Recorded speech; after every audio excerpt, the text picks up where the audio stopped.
My name's Ayo. I'm a project engineer in Power T&D. I started in the graduate scheme, which was 2 years ago. When we met, I was still a graduate. Now I'm a project engineer.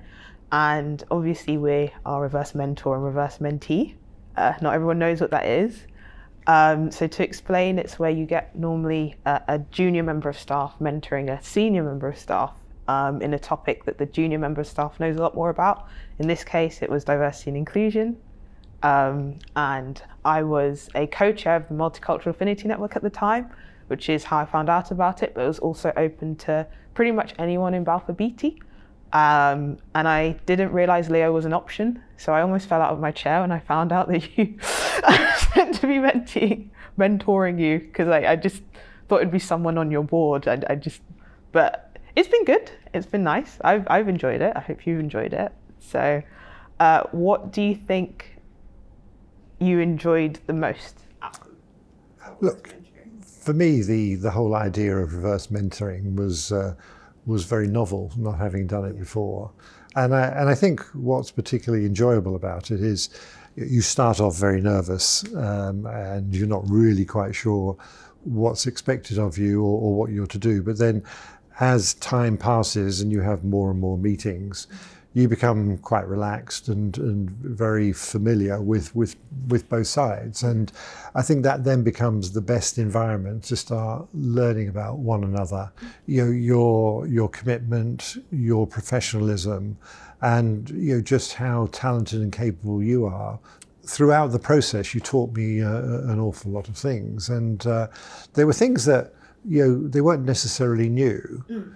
But it was important to be reminded of what they were. Yeah. I don't know how you found the experience. Well, after I fell out of my chair, metaphorically speaking anyway, we had the training day and then we had our first meeting. I think I was also very nervous, maybe for the obvious reasons, but also it's just something that matters a lot to me professionally and also personally, wanting to sort of remove any unnecessary barriers that I could see people might have to face.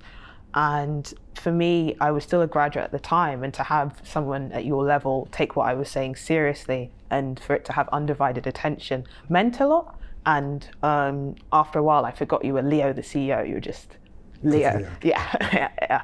I just enjoyed it. And the thing I didn't expect to get out of it was something for me, which is I felt really empowered.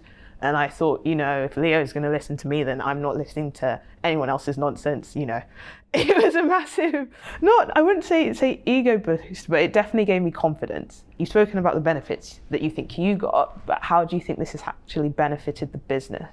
Oh, look, I think the impact on the business is quite profound, because we have to sort of create a level playing field. Yeah.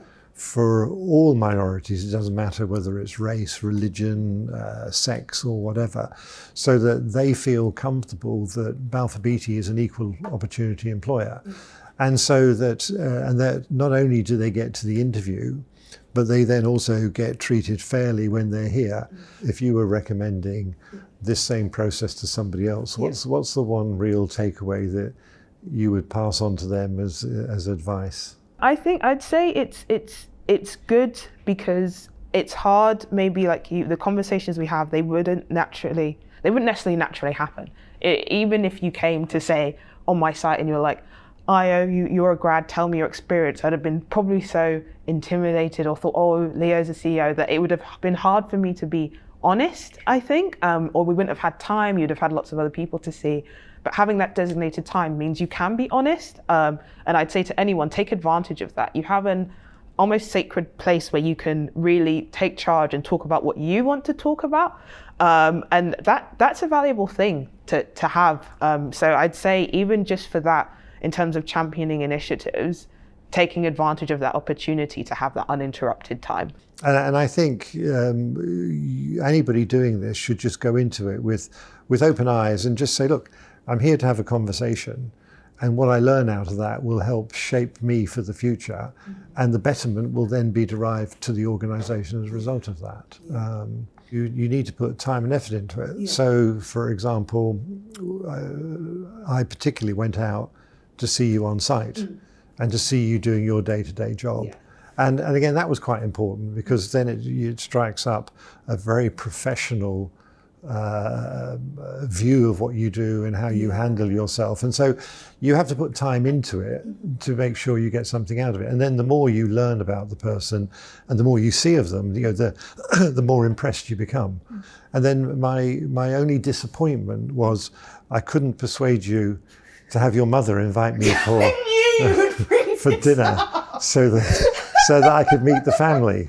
But look, I understand that. But one day I'm sure that one day I'm sure I'll be invited for dinner because apparently your mother's such a great cook. She's a wonderful cook. Yeah, you have to prepare you have to go to Nando's and order hot 10 times just to prepare yourself for the heat of veg. I don't think I'll go for the hot. Look, from my point of view, it's been a real pleasure and a privilege to meet someone who is as focused and as driven and is a Balfour Beatty employee.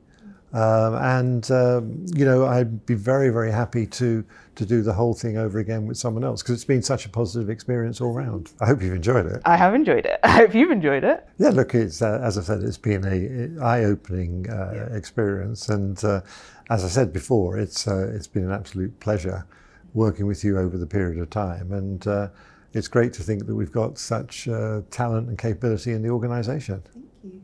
It has been great to see you again, to discuss and to share what the experience was like. Thank you for your time, Leah, and thank you for being a good mentee as well.